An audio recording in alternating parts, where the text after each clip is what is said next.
Why did Bagnaia, the reigning MotoGP world champion, look like a rookie in Australia? That question echoed across pit lanes and fan forums after the 2025 Australian Grand Prix, as Francesco Bagnaia's Ducati mysteriously crumbled beneath him, again. Coming off a season where he had dominated the track, the shocking turn of events at Phillip Island wasn't just unexpected, it was disturbing. Bagnaia, known for his composure and consistency, suddenly found himself fighting a bike that refused to cooperate. The difference was visible. Gone was the surgical precision of his cornering. Instead, he looked uncomfortable, almost disconnected from the machine. The reigning champ was now struggling to even crack the top five, sparking questions not just about his form, but about the bike itself. Australia marked the tipping point, where whispers turned into roars, and what seemed like a few rough weekends now screamed of a deeper, more complex issue brewing behind Ducati's garage doors. This wasn't just a cold streak. Something strange was unfolding, and all eyes were on Bagnaia's mystery bike. Two identical bikes, two completely different results. What's going on behind the scenes at Ducati? That's the riddle Bagnaia tried and failed to solve during the Australian GP. In MotoGP, riders often switch between two nearly identical machines to optimize performance. But for Bagnaia, the contrast was bizarre. One bike functioned decently, nothing special but enough to complete laps. The other, a shaky, unpredictable beast that threw off his rhythm and left him feeling like a passenger, according to his own words. He wasn't battling other riders, he was battling his own machine. Throughout qualifying, sprint, and race day, Bagnaia could barely keep the bike stable. Every turn became a gamble, every straight a question mark. Was it suspension, electronics, tire pressure? No answer seemed satisfying enough for what was unfolding on global TV. And the worst part, Ducati's tech team didn't seem to have one either. As confusion mounted, fans began wondering whether this mystery bike was sabotaging more than just a race. It was eroding a championship. What if Bagnaia isn't riding his own bike? This speculation lit up MotoGP forums after onboard camera footage sparked controversy. Was Pecco secretly testing Franco Morbidelli's configuration without telling the press? Multiple angles hinted at subtle mechanical differences between the machines used by Bagnaia and those attributed to Morbidelli. Differences that, if true, suggest Ducati might have quietly altered Bagnaia's setup mid-season. But why the secrecy? And more importantly, why the failure? If Ducati engineers had indeed swapped configurations or chassis geometry hopping for a breakthrough, the experiment backfired spectacularly. The machine refused to respond to Bagnaia's inputs. Front-end instability, mid-corner twitching, and power delivery inconsistencies were all noted during the Australian round. And if these issues stem from a Frankenstein bike built from mixed specs, it points to desperation within Ducati's factory team. Bagnaia didn't just lose a race, he may have lost control over what's happening beneath him. The mystery bike isn't just weird, it's potentially career-altering. Why is Bagnaia talking but Ducati staying silent? In a sport where riders and engineers move in lockstep, this growing communication gap is both strange and suspicious. Bagnaia has gone on record multiple times, saying the bike feels off, the rhythm is broken, and something isn't adding up mechanically.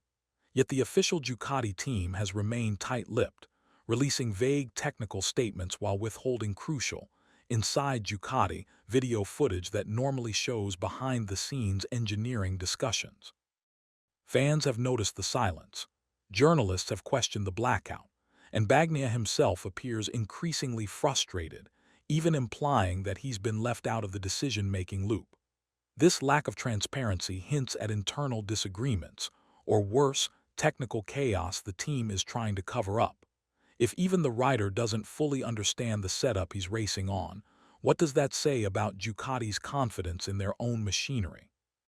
This isn't just a breakdown in performance, it's a breakdown in trust. Is Ducati preparing for life after Bagnaia? While the champion wrestles with mysterious bike behavior, the factory team's focus appears to be quietly shifting. Bagnaia's current contract runs through 2026, but performance talks have reportedly already begun behind closed doors, and not all signs point to a warm renewal. The Australian GP wasn't just a personal disaster. It was a signal to Ducati that their top star might not be the unstoppable force he once was. Meanwhile, rival riders, particularly Alex Marquez and Jorge Martin, are putting up consistent results, quietly positioning themselves as more stable alternatives. If Ducati believes the problem is Bagnaia's feel, rather than their hardware, a leadership change might not be off the table. Adding fuel to the speculation, Ducati's development focus in recent tests seemed to cater more toward younger riders' preferences, not Bagnaia's feedback. For a rider who carried the brand through multiple title fights, this shift in engineering attention feels cold. Whether it's political or technical, the tension is real, and Bagnaia's future at the team he helped bring back to glory is no longer guaranteed. Did it all begin in Austria? The signs of Bagnaia's unraveling didn't emerge suddenly in Australia. They've been simmering since the Austrian GP weeks earlier. At Red Bull Ring, analysts first noticed Bagnaia's pace falling off inexplicably in Sector 3, a portion of the track he usually dominated. At the time, it was brushed off as a one-off blip, maybe a tire issue. But now, in hindsight, Austria may have been the moment the bike began turning against him. From that race onward, Bagnaia's performances became erratic. Laps lost grip. Corner exits were no longer fluid. He started missing apexes he used to hit blindfolded.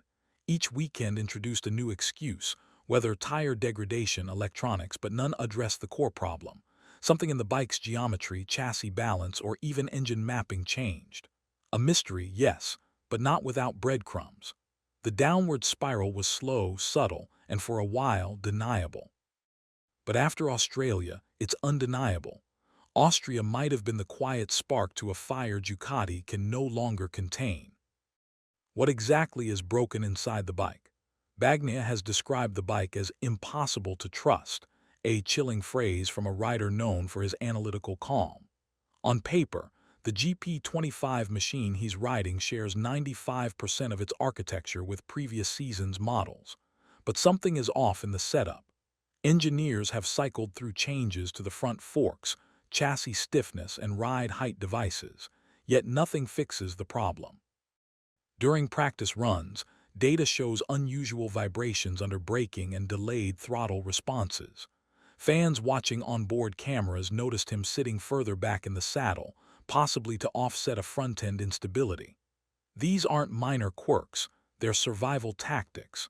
The worst part: the second identical bike in his garage often behaves entirely differently, even with matching specs. This hints at either manufacturing inconsistencies or an invisible variable, possibly a rogue sensor or an uncalibrated ECU. Whatever it is, the Ducati is no longer the beast Bagnaia once tamed. It's an unpredictable animal, and he's trapped in the saddle. Can Sepang save Bagnaia's season, or bury it?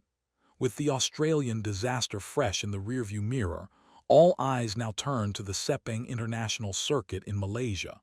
Historically, it's been one of Bagnaia's stronger tracks, a place where Ducati's power can shine on the long straights. But that won't matter if the mystery bike continues to misbehave. Engineers are scrambling to isolate the mechanical ghost haunting their star machine, while Bagnaia himself is reportedly asking for a complete rollback to early season settings. It's a bold move that could either fix everything or make things worse. Sepang will likely serve as a crossroads, not just for Pecco's championship hopes, but for Ducati's entire 2025 campaign. If they fail here, the ripple effect could be brutal. Sponsors get nervous, development direction shifts, and internal morale plummets. More importantly, fans begin to question if the Bagnaia era is already fading. One race won't erase what happened in Australia, but a win could stop the bleeding. If not, the headlines may soon read "Fall of a Champion." Is this the beginning of a bigger Ducati crisis? While Bagnaia's mystery bike steals the spotlight, whispers suggest that the issue isn't just limited to one rider. Behind Ducati's glossy PR wall, tensions are rising. Other riders in the Ducati camp have also hinted at vague discomfort, some mentioning chatter in the front, others citing unexplained electronics glitches mid-race. The factory team has denied any widespread problem, but they've also clamped down on internal footage and engineering meetings being made public. That silence speaks volumes. If this truly is a systemic flaw within the GP25 platform, it could derail the entire team's championship trajectory. Worse, it could embolden rivals like KTM and Aprilia to capitalize while Ducati falters. Bagnaia may be the most visible casualty, but he might not be the only one. The deeper this issue runs, the more questions arise about Ducati's long-term development vision, rider prioritization, and technical consistency. What we're witnessing might not just be one man's battle. It could be the tip of an iceberg that threatens to sink a dynasty. So what happens next? Bagnaia's unraveling in Australia has left MotoGP fans divided. Is this a temporary slump or a deeper unraveling of a champion's grip? As we close this chapter, one truth is unavoidable. Bagnaia's mystery bike is no longer just paddock gossip. It's a real, unresolved problem that has exposed fractures within Ducati's fortress. Whether it's mechanical inconsistency, internal politics, or a misfire in rider-team synergy, the consequences are already visible in the standings and the media storm around him. What's more compelling is the unknown. Will Ducati come clean about what's going wrong? Will Bagnaia reclaim his momentum before it's too late? Or will this entire season serve as a cautionary tale of what happens when trust in your machine disappears? One thing is certain, MotoGP just got way more unpredictable. And in that chaos, anything can happen.